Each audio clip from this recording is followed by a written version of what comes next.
j'aurais jamais à le dire ce soir. Nos amis vont le deviner. Et regardez You could barely hear Pierre Houde in there for all the yelling and screaming. That's calling Ivan Demidov's first goal with the Habs. Pierre Houde is on the line. He is celebrating 50 years in the media business in the city.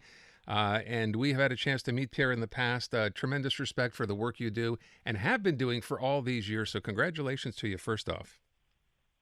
Well, thank you very much, Aaron. Coming from you especially, it means a lot to me because you're probably in this neighborhood as well, right? Yeah, just about the same, actually, as it turns out, as fate would have it. So, but you started when you were 18 years old, I think, in the business, right? That's right. Well, there were actually lots of us started around this age group and around the same period in the mid-'70s. We were lucky then, Aaron, that there was a need for new announcers because the overall radio rules were rewritten by the CRTC with the FM stations on the rise and all that. So, yeah, the context was favorable, but it's hanging in there that is probably a little bit more difficult, and it makes it even sweeter. Let me go back for people who don't know, perhaps. I mean, you've been on the French side, but I think you have one of those, recognizable faces that any hockey fan here would, of course, recognize instantly. But when you started in the business, in the media business, you weren't doing play-by-play, right? You were just working at a radio station and doing a variety of different jobs. You eventually worked in management. How did that play out? Yeah, there you go. I mean, I started as the overnight DJ, quote unquote, on CKAC, which was the big AM station in French at the time. And didn't we all started with the weekend overnight gig, Aaron? Yeah. So the midnight to 6 shift, spinning the records yourself and doing the technical stuff and the production stuff yourself, with probably a very low income. Oh, I don't know, Pierre. Making $12,000 a year, I don't think that's a very low income, is it? What do you think? I don't know. I had $30 for 6 hours. Oh.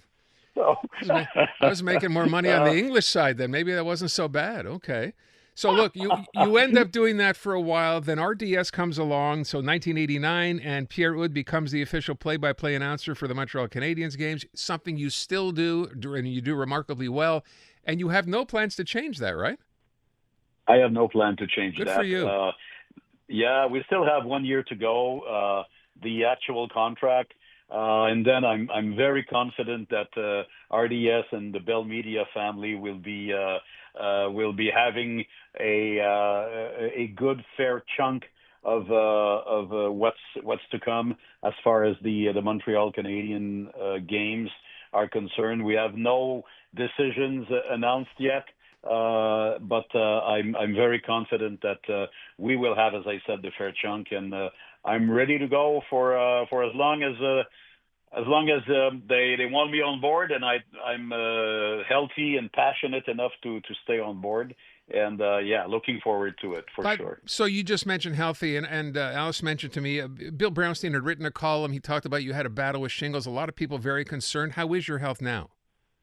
I'm doing great, Aaron. Thanks for asking, because a lot of people actually reached out the last couple of days saying that they heard something. You may know Michelle, my daughter. She's a specialist in public health. I gave Michelle the blessing to talk about what shingles is all about and the possibility of having a vaccine. And she went on the air in her usual features on television. And I guess some people sort of were concerned of my health. So thanks for asking. I'm doing great.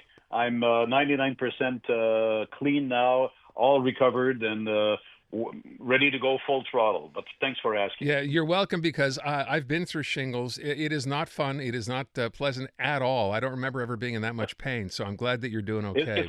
It's horrible. And my left side of the head was touched, and, your eyesight is a little bit touched as well.